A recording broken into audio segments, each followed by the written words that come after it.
What's up, guys? Welcome back to another Keeping It Real review. I'm your host, James, joined by Calvin and Rhys, and today we are finally reviewing Avatar: The Way of Water. Before we dive in, I just want to remind you all we are on Twitter at Keeping It Real UK. Give us a follow from there. You can find links to all of our streaming platforms and social media.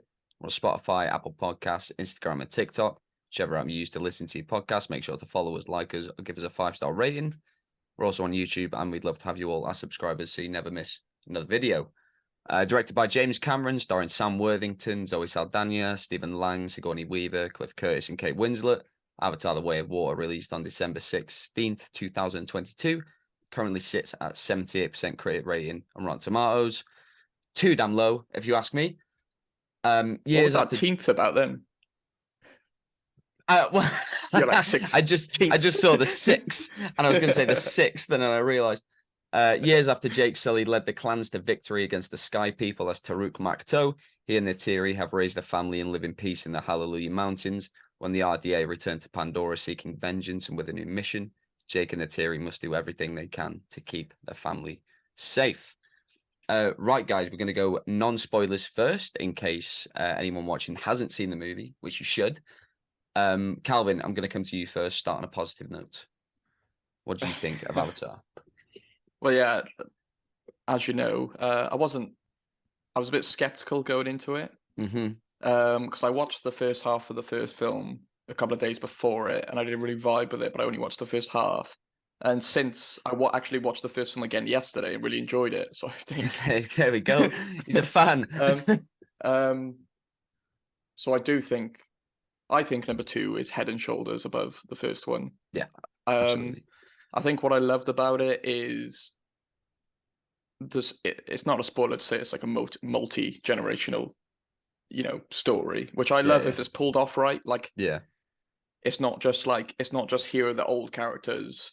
We skip 20 years and their kids are already become the people who they are. Like, we're going to get to see them slowly become. So I loved that. I loved how sort of it stuck with that simple message, and everything that happened in the film is on a big scale compared to most films, but for Avatar, it felt intimate. Yeah.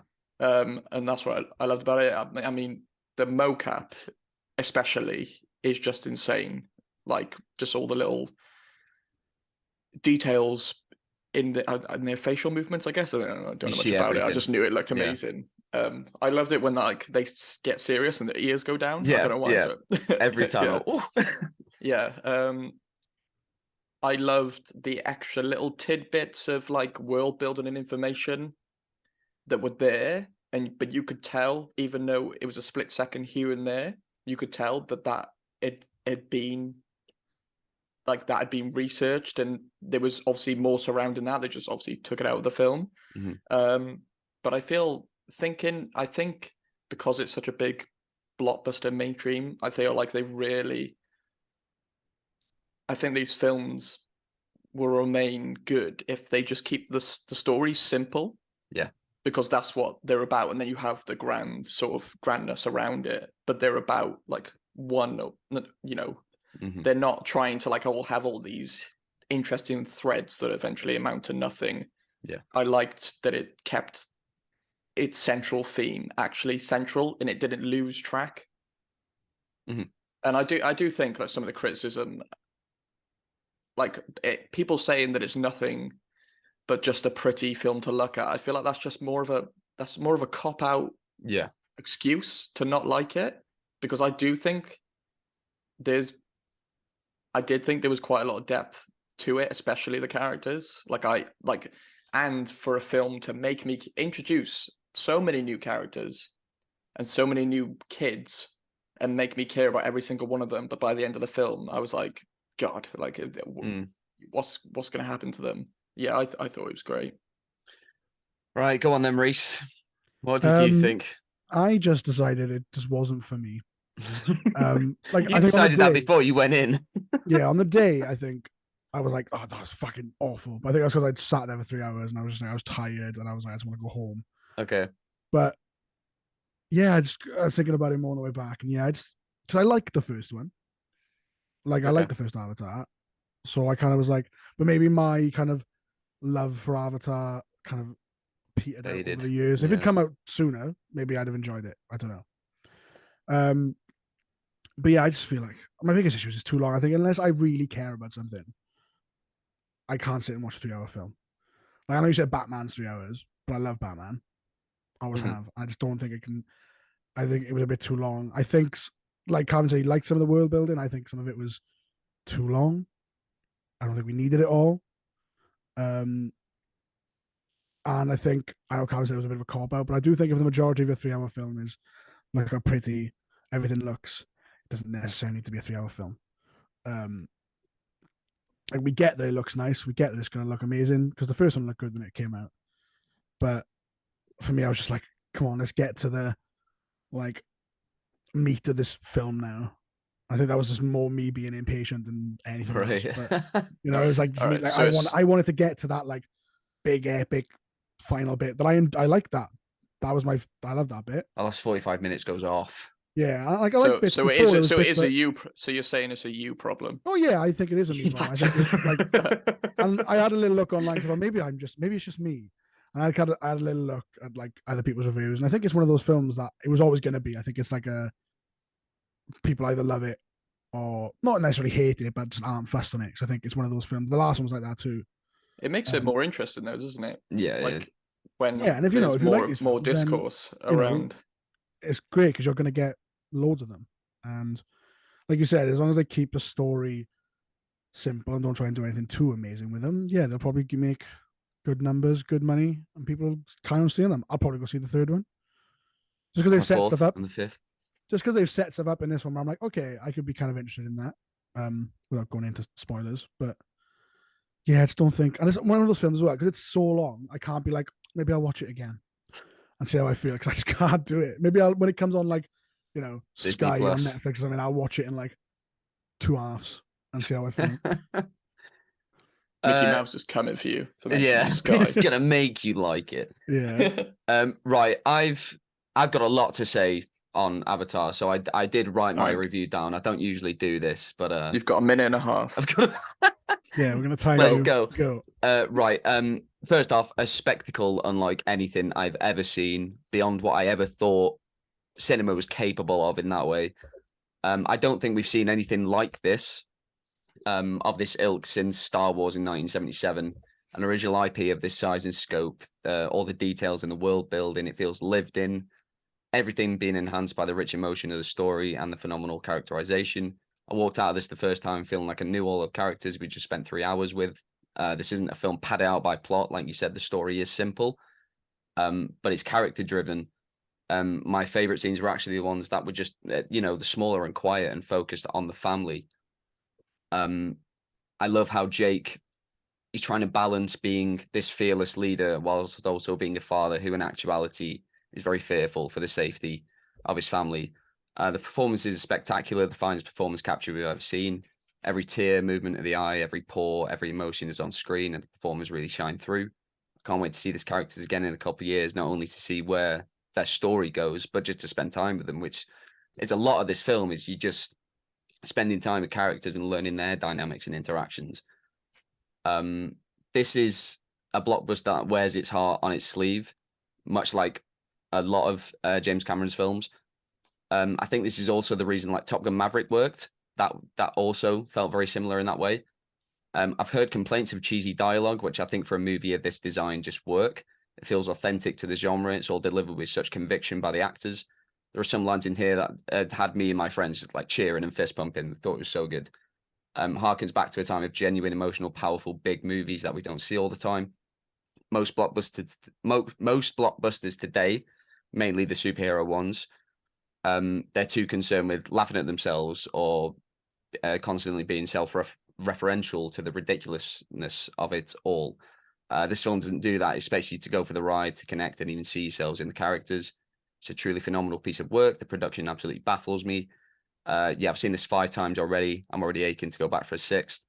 I cried a good 6 or 7 times on every viewing, sometimes just at the sheer enormity of it. But everything was grounded in real human emotion. There were stakes, which again feel rare. The visuals, the music, the writing, the direction, the performances, I truly believe we've seen a modern classic. Couldn't recommend this movie anymore. I'm such a big proponent for the big screen experiences in a film that really demands it. really just spoke to me and the type of film fan that I am. This, in a nutshell, is why I go to the movies. Big nut. It's a big fucking good-looking nut. He's practiced that speech for 2 days, folks. I wrote that 5 minutes before we went on. Ready for his big moment. I adored this film. I've not stopped thinking about it or talking about it since Wednesday the 14th. I was so excited going into this, you guys know. Yeah. And then as regards to even like the cheesy my dialogue, this is a film that is like, it's a mainstream, it's for everyone. Like, you can't be putting like really sort of, you know, not hard to follow, but like dialogue with like loads of layers and metaphors. Like, this is not what this sort of type of film is. It's like Top Gun. Yeah, I will like, say it is when we first watched it, you know, with all them, because I think most of the cheesy like dialogue comes from the Marines. Yeah, man, it's great. When I first watched it, I was like, that aliens all over. When I started thinking about it more, I was like, actually, it kind of works because I like that the Marines were like these. And it's better to go for something. Really commit. It feels in the day and age where we have the MCU, and it's not one person's, albeit for better or worse, sort of egotistical vision. This is I can't remember the last time we saw a film in the modern age which really is that. We've seen people like, you know, Scorsese and Tarantino have their vanity projects, but not something like this, which is like a big sort of popcorn blockbuster that also has a lot of heart and passion in it, and you can see that all through the film. It felt like every person who worked on it was just totally sort of enraptured by what they were doing, and I think, at least they were in all the way. They've committed to it, and then at least of all, James Cameron, like for whatever you think of him, like he's a character, but like I don't think anyone's doing sort of cinema like him. I think he is the template for these sort of films, these big blockbusters of, you know, of this scale. Like, you've got your Christopher Nolans, but he thinks he's a bit more highbrow. I feel like James Cameron has a sort of popular film. Like, he must have it written on his wall or something. He does the movies that he wants to see. Yeah, he makes the movies that he wants to see, and as long as he's happy, and it hits all the he's got very good taste, so I'm happy. It's the same with Top Gun. It hits all the tropes, but tropes aren't bad. Tropes are there. They're there for a reason. They're proven to work. Mm-hmm. And I feel like this one, when a film, Top Gun, it's weird to have two films in the same year that both do this. Yeah, but like, I'm so happy. They take the tropes and just like, they're like, right, we're not changing this trope at all. We're just going to make it as best as we can. Make it work. Yeah. Yeah. 100%. Yeah. Like, I mean, he set a new benchmark in 2009 with the first film. But because of the rise of the superhero blockbuster around that time, nothing ever really sort of went the way of Avatar. Nothing could compete in that sense. You know, it's an original world, original characters. It's not based off any existing IP, and it felt fleshed out. And with this, it just, you know, it does it tenfold. We see so much more of the world. The characters have grown within the time between the movies. I love that family, and I think you can tell James Cameron loves that family that he's created as well, which I think is why this works and why they're going to work going forward.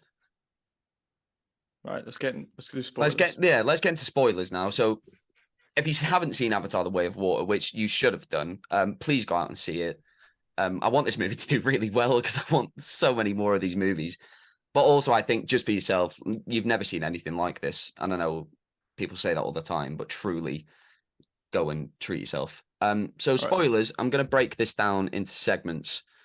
So we've got performances, story and characters. Then we'll talk about the visual effects, the action in 3D, the world and the creatures. And then we'll talk about the ending of the film. Let's start with a performance straight off the bat. Right, so criticism. Oh, all right. Let's talk about Spider. yeah, let's talk about Spider. Not my favorite character. Yeah. It seems, he wasn't. I just don't think the actor was that great. He was a bit grating, and also his character motivations for me were just way off. It was I like the character in terms of the function, what he serves. Yeah. Why he's there, because he's so important to Quaritch's character.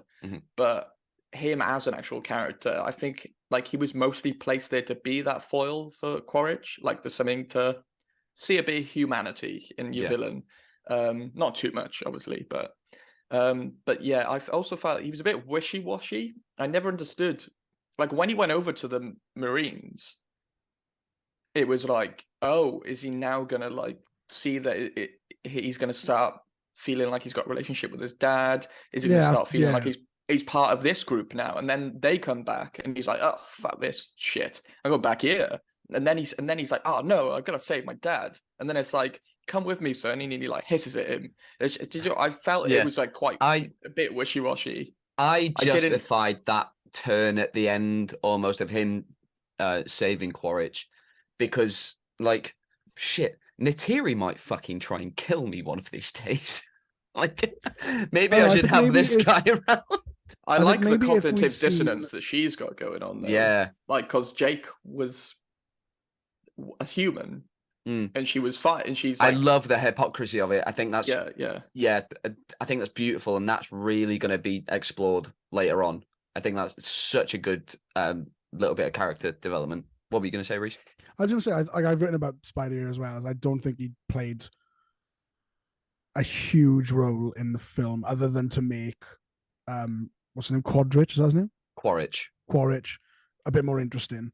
But I feel like maybe if we'd had more, I know that would have made the film longer, but more scenes of them interacting. Because I feel like they never really had like a very meaningful interactive moment. They had the kind of bit where he goes in at the start and he like talks a little bit in the interrogation room, and then he has that little moment where he tames the thing they fly on there. Ikran.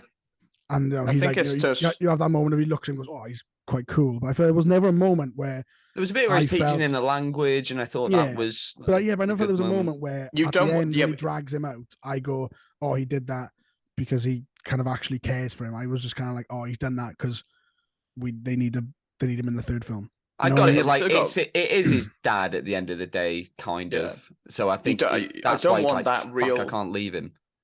I don't want that really like tender moment between them yet. No, I don't think it needed to be tender, but just I think just a moment, something more to like. I think they had quite a lot. I was very surprised by how much Quaritch was sort of had his own.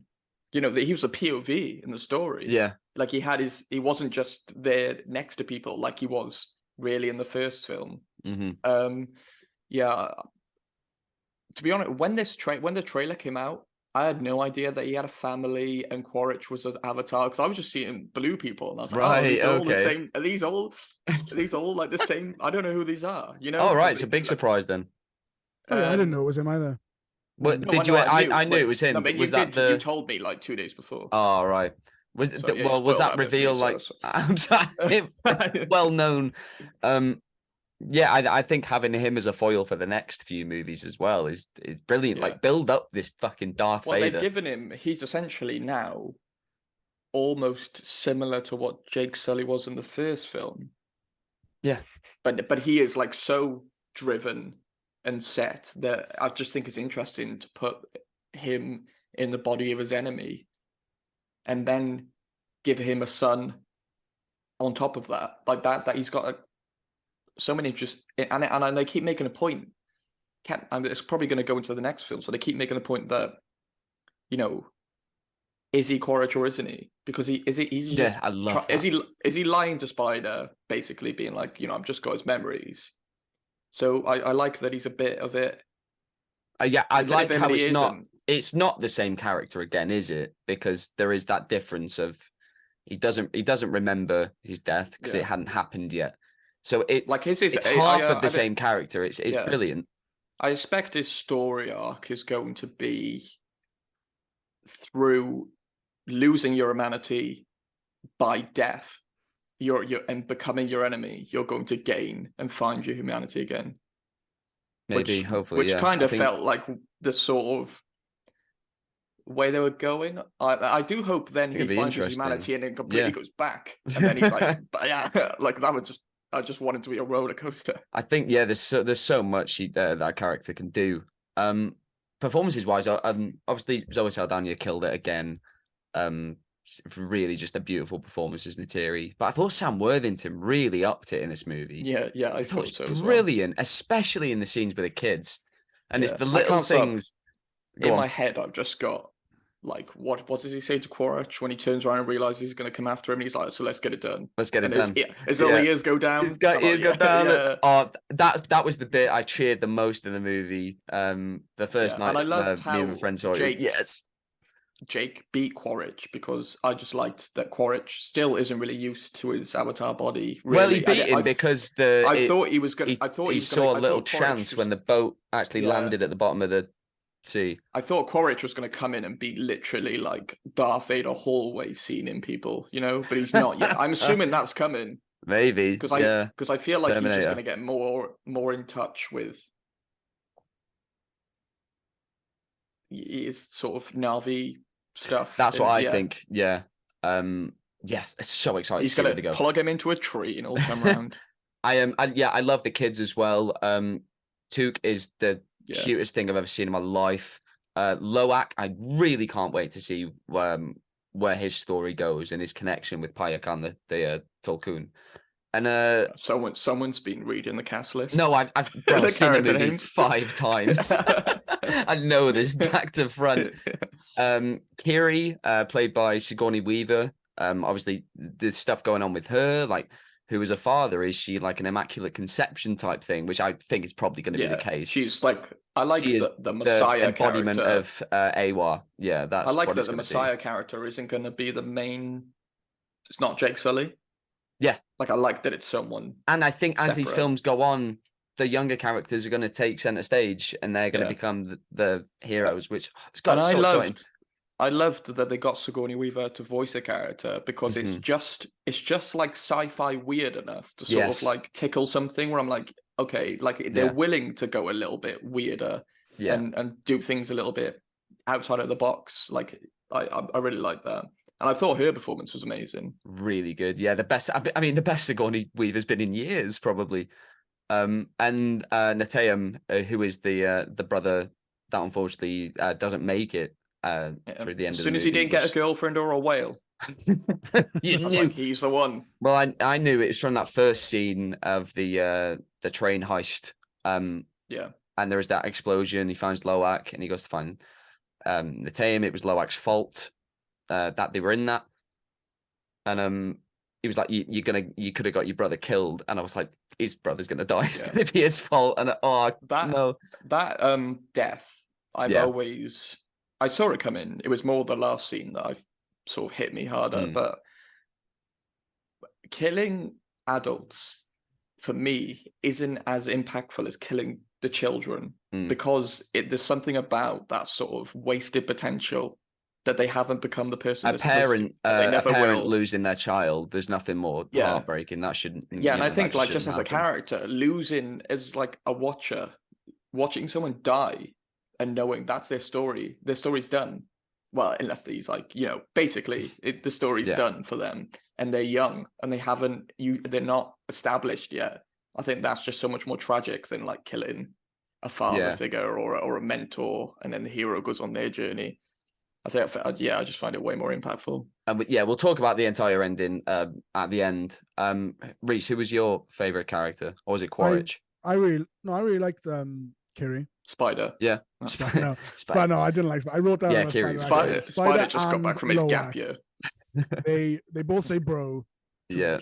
that was insane, guys. Trying to be cool, trying to be down with the kids. It didn't work. They were like, I liked it when the Na'vi was saying it. As soon as Spider says it, I was like, no. Shut up, Spider.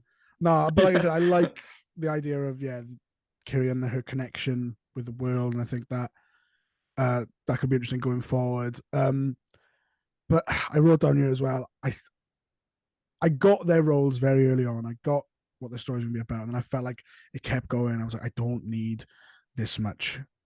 Like all the bits with the whale and Loak, I was like, we get it. They're both outcasts. I was gonna say you can't say you didn't like the whale. Reasons. Yeah, they're both like unfairly outcasts. I understand. And then I feel like when we find out what he did, I was a bit like, oh, was that it? Is that all he's but it's outcast for? against like it's against their creed, Yeah, I their know, code. but Yeah. I was just a bit like, I like that though because it's this guy who well, was you wanted to go around murdering whales. Yeah, it was this yeah, whale I who thought maybe tried to do this I thought noble it'd be deeper thing, than just like he tried to defend. but by the his home, Tulkun way, essentially. he is a killer. He led those Tulkun to Well, I death. think people need to be a little bit, people need to ease up under the situation. That's you know what I it's mean? about. You know what I mean? But no, Also, the characters weren't bad characters. I liked the new characters we like the new tribe. What were they? The new tribe called? Meccaina. Meccaina. Is it wrong that Kate Winslet plays a character who's clearly based on a Maori person? A little bit. Because I think she's the only one. She's the only one, yeah. Sort of. She was great, but I was like, a little bit Ghost in the Shell in it. Really, you could have cast a Maori. Yeah, I feel like it could. She's very good though. Could have been. She was good, yeah. Anyone. But Ronald. I liked also another thing why this film is so good for a mainstream film during this sort of Marvel age is the message it sends with the wailing. It's so unapologetically like damning. Fuck this. Yeah. like it really pushes it. And it's like, no, we're not skirting around the fact that, this we is need terrible to look after our oceans. And I really liked to see that message in a film of this scale, because I don't know if like any kids are going to be watching or adults, and just that's going to really resonate with them. Yeah, I hope so. But I feel like Marvel always like goes and it's like, no. Oh, we don't want to. We don't say anything. We can't say anything. I think it is important to put messages like that.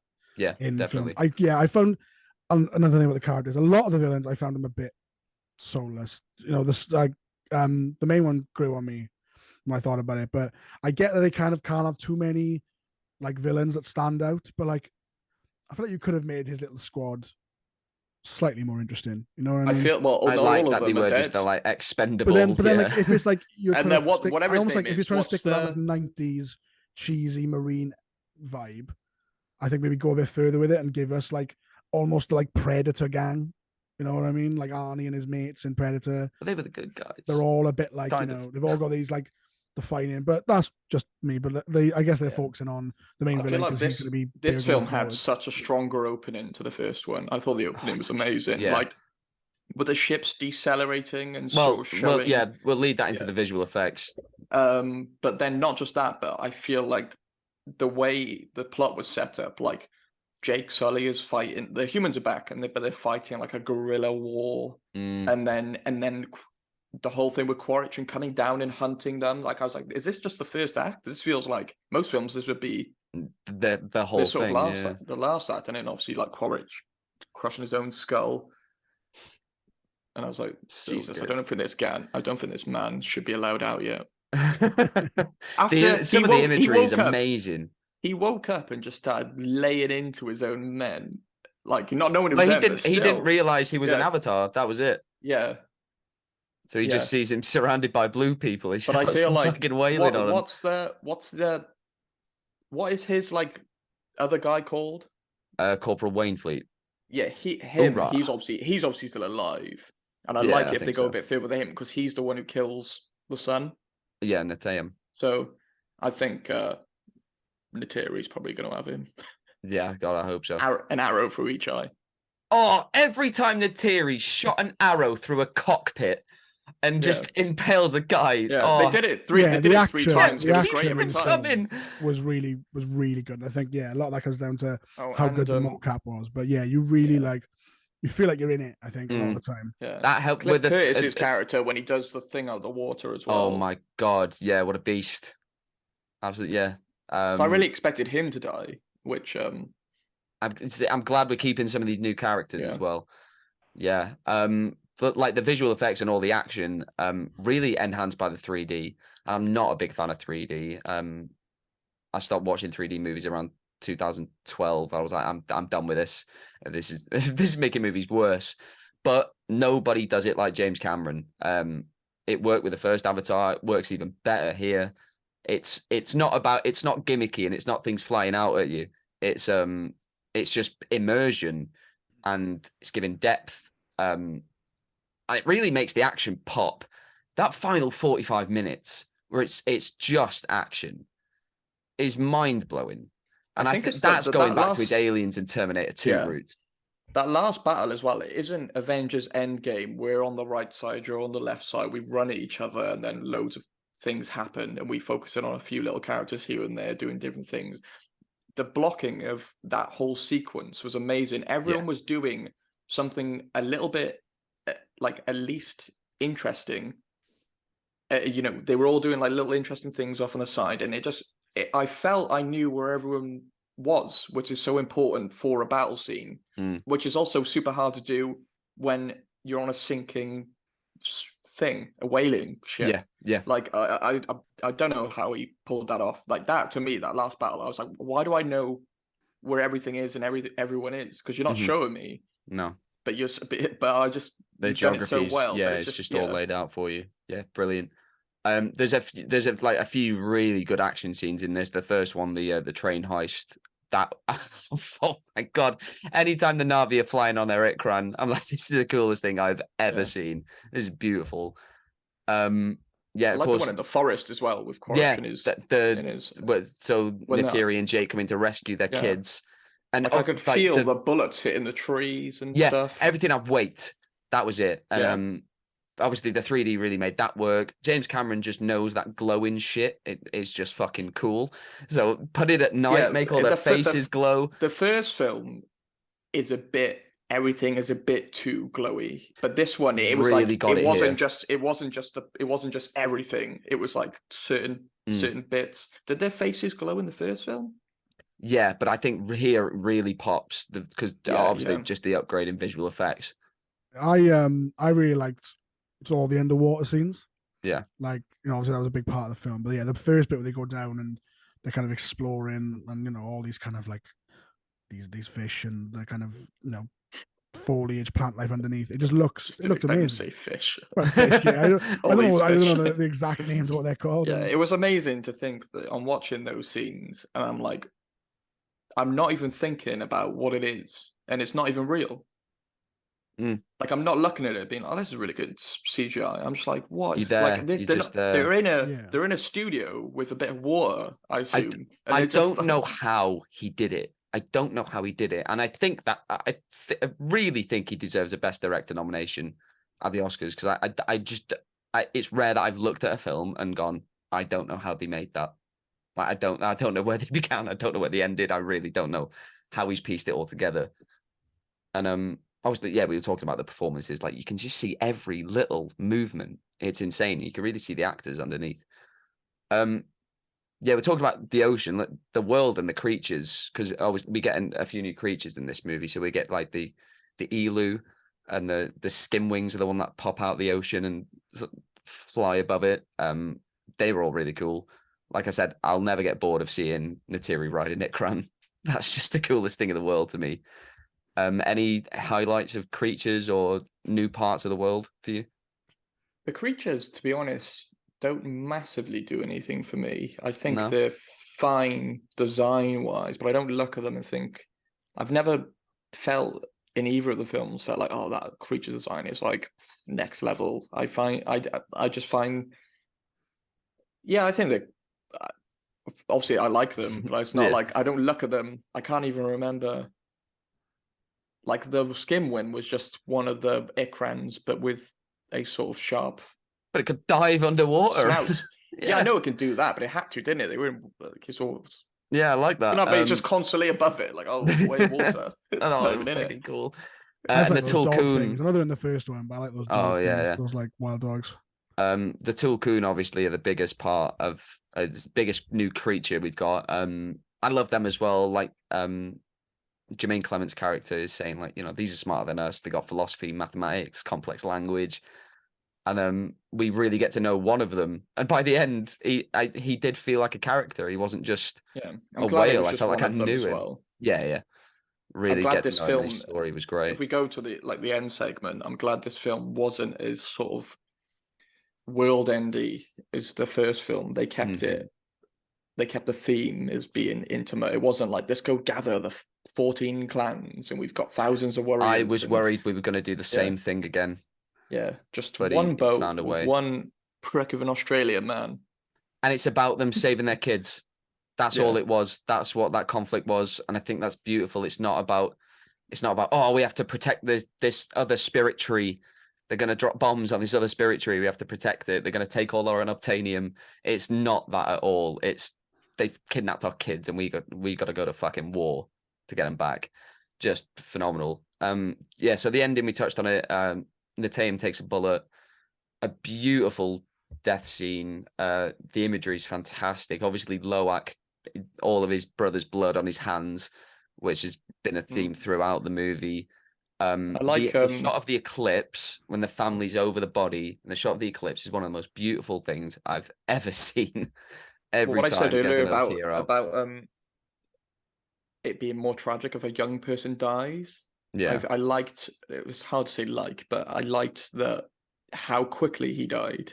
He didn't get to say much, and that adds to that feeling of he died halfway through a sentence. This young boy is gone. Yeah, and then obviously, but then it's weird because then it's completely overshadowed by the next scene, the strong heart.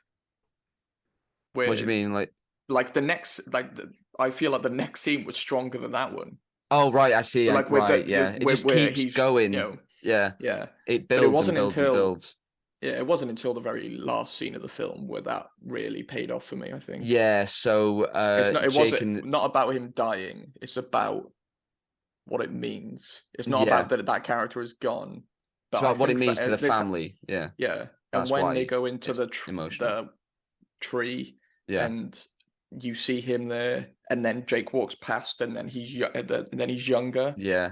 And I think what finally made me shed a tear was seeing Jake's reaction. I think it was in the performance and the motion capture, that the tears and the sort of beautiful, yeah. But yeah, any scene like that with a sort of father and son will always get me for some reason. Yeah, and this film is really about fathers and sons. I think Neytiri will hopefully take a bigger role in one of the next movies. But I think that there's a lot of this, even with the villain, it's about fathers and sons, and it's so emotional. The funeral scene, as soon as Zoe Saldana starts singing again, which is just beautiful. All the music in this film is phenomenal, and I was worried because James Horner, who did the first movie, and I love that score, he did pass away a few years ago, unfortunately. So I was worried about what they were going to do with the music, but I think this is even better. Yeah. So I saw an interview with the cast and James Cameron, and Zoe Saldana is pronouncing every single name with the right perfect. No one else can do it. She helped develop the accent for the Na'vi. Oh. Yeah, so that's where that's come from. Yeah. If you see the behind the scenes footage of them actually acting, it's incredible the amount that comes through. Truly. So that is Avatar: The Way of Water. Do we have any final thoughts on the movie? Nah. Give me number 3. Give me number fucking 3. 2 years. I can't wait till they go to the fire tribe in the next one. Well, that's what I'd like. I'd like that they're not just moving.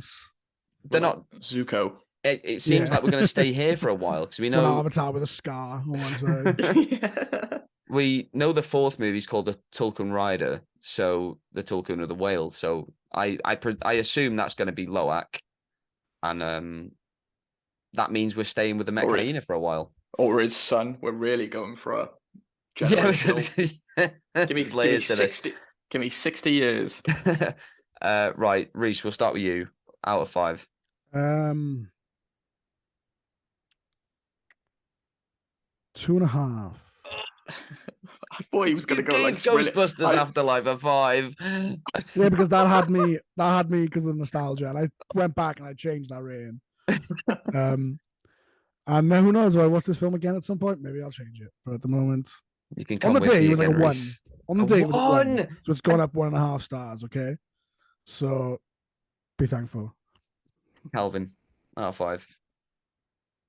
You'll be at 5. Yeah, obviously. This is the biggest 5 I've ever given on this channel. Couldn't love him more. This might be my new favorite movie. I'm obsessed. That is it for today, guys. Thank you so much for joining us. Let us know down below in the comments what you thought of Avatar: The Way of Water. head to our YouTube and check out our other videos. The channel is flooded with trailer reactions right now, so check those out. Flooded. And until next time, I see you.